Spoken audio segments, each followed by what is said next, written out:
malgré les nouvelles maladies qui agitent l'arène de la santé publique, la Côte d'Ivoire ne perd pas de vue son objectif d'éradiquer le paludisme d'ici à 2030.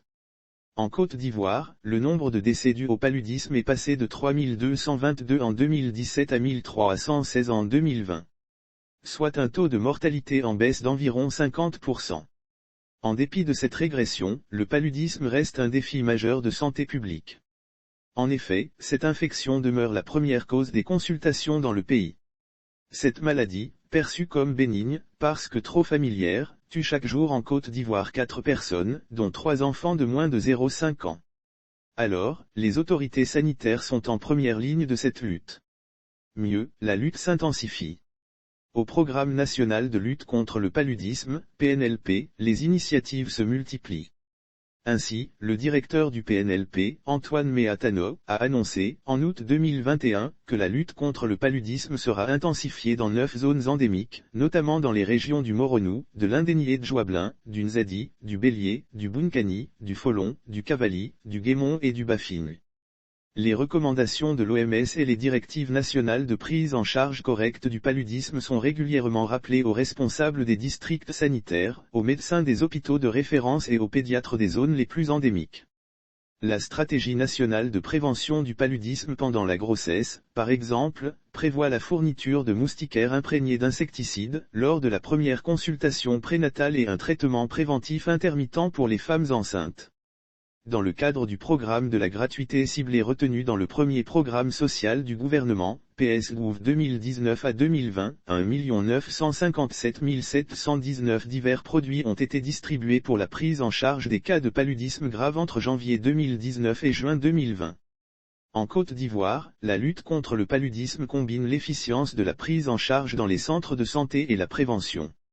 La politique préventive repose sur la lutte antivectorielle, à travers la distribution de moustiquaires imprégnés d'insecticides à longue durée d'action, MILDA. Faisant le bilan de la 4e campagne de distribution MILDA, le mardi 15 juin 2021, le ministre de la Santé, de l'Hygiène publique et de la couverture maladie universelle, Pierre Dimba, a indiqué que près de 19 millions de moustiquaires imprégnés ont été gratuitement distribués aux ménages, soit un taux de couverture de 97%. Il a relevé une bonne prise de conscience de la population. Selon le ministre en charge de la Santé, le taux d'utilisation est passé de 33% en 2012 à 63% en 2020. Il nous faut atteindre, au moins, un taux de 80% d'utilisation des moustiquaires, pour mieux maîtriser cette maladie, a-t-il dit. En plus de la distribution de moustiquaires, on note aussi la pulvérisation intradomiciliaire d'insecticides dans les zones les plus endémiques. Une technique qui fait ses preuves dans plusieurs pays africains.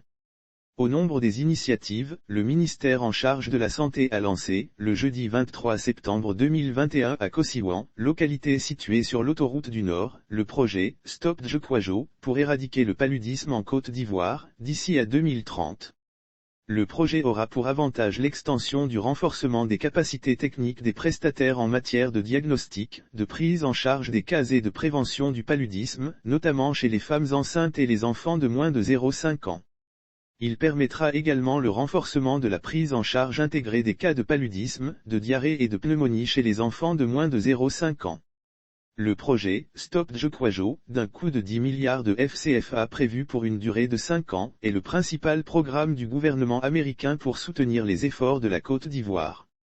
Transmis par les moustiques, le paludisme est endémique dans 96 autres pays dans le monde.